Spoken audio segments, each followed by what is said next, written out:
You know that pill you might take or that shot that protects you from getting sick? Have you ever really stopped to think about its origin story? Because it's not just some chemical in a bottle. Nope, it's actually the final chapter of an incredible microscopic journey, a story written in the very language of our own biology. So today, we're going to follow that journey, all the way from a single line of genetic code to a life-saving cure.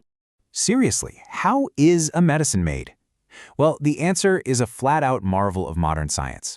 It's a journey that kicks off in the totally invisible world of our genes and ends up in some of the most advanced factories on the entire planet. It's kind of like we're reverse engineering life itself. So let's start where it all begins, with the blueprint. Everything, and I mean everything, starts right here. We're talking at a scale so tiny it's almost impossible to wrap your head around. See, before you can fix any machine, you need the instruction manual, right?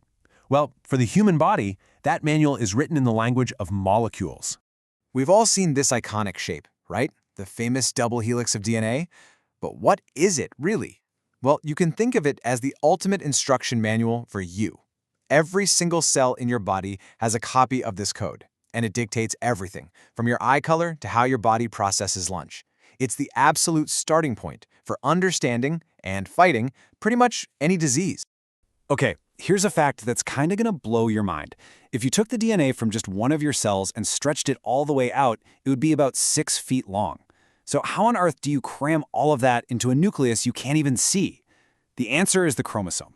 It's this masterpiece of biological packaging where that long string of DNA is coiled up super tightly, kind of like thread on a spool.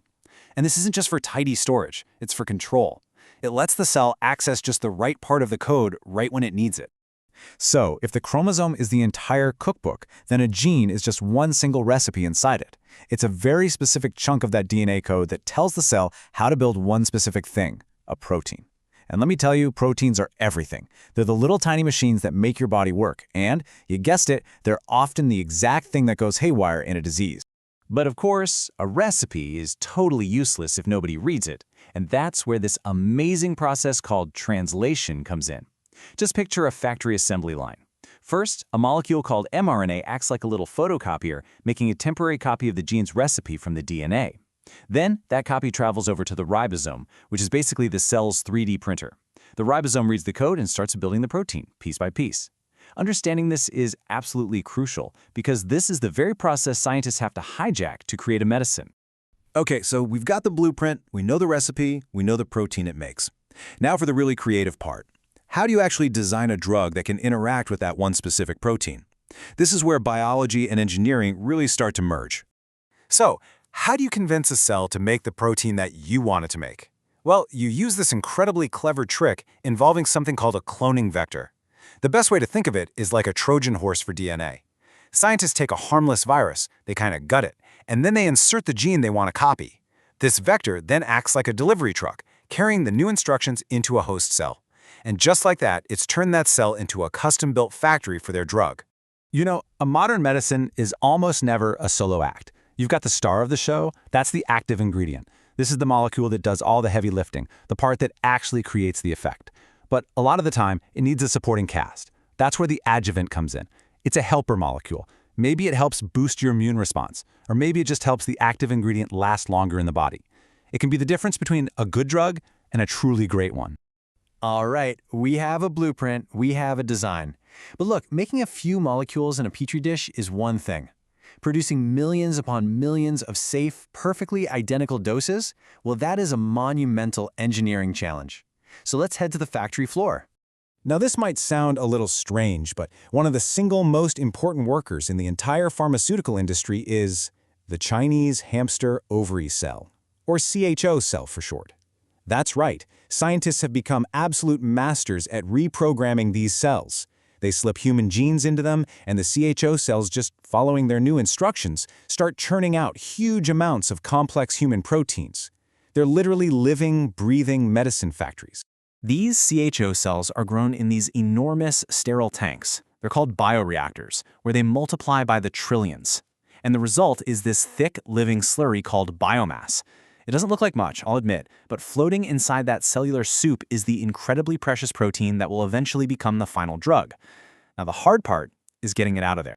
Now, in these gigantic facilities, where they might be making several different drugs at the same time, there is one constant, overwhelming fear: cross-contamination.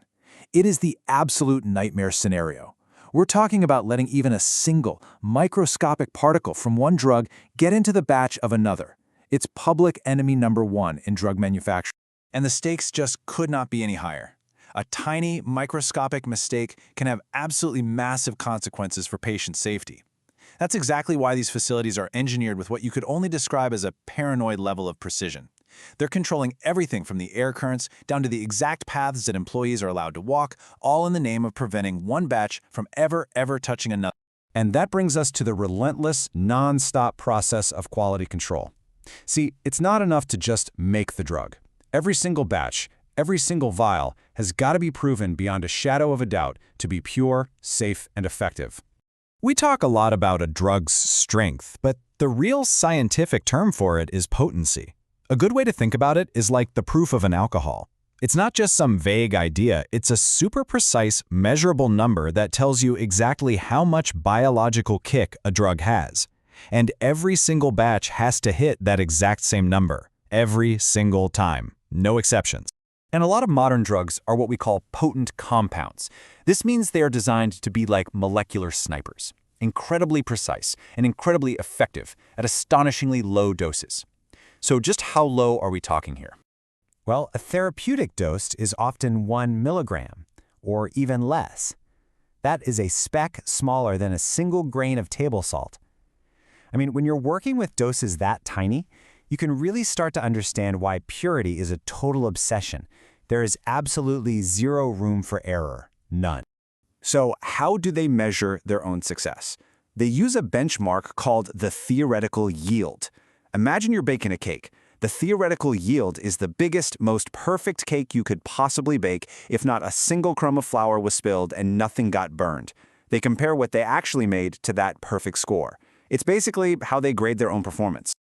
Okay, let's move on to the final stage of this whole journey. This is where that highly purified, rigorously tested bulk drug gets transformed into the finished product that you might actually see at a hospital or in a pharmacy. Packaging might sound boring, but it's actually one of the most critical final steps. This is not just about putting something in a box. We're talking about filling vials in a perfectly sterile environment, labeling everything with military precision, and using containers that are basically pieces of technology themselves, designed to protect the fragile drug that's inside. And this is a perfect example of that specialized packaging. The ampule. It's a small, airtight little container, usually made of glass, and it's heat-sealed to hold one single sterile dose of a drug. It's totally designed to make sure that dose stays perfectly pure and uncontaminated right up until the very moment it's used. So there you have it. From a single gene all the way to a sealed, sterile dose, we've followed the journey. The language of medicine is complex, for sure, but that's because it's the language of life itself. And the amazing part is, we're learning to not just read it, but to actually write it, to create new instructions that can heal us.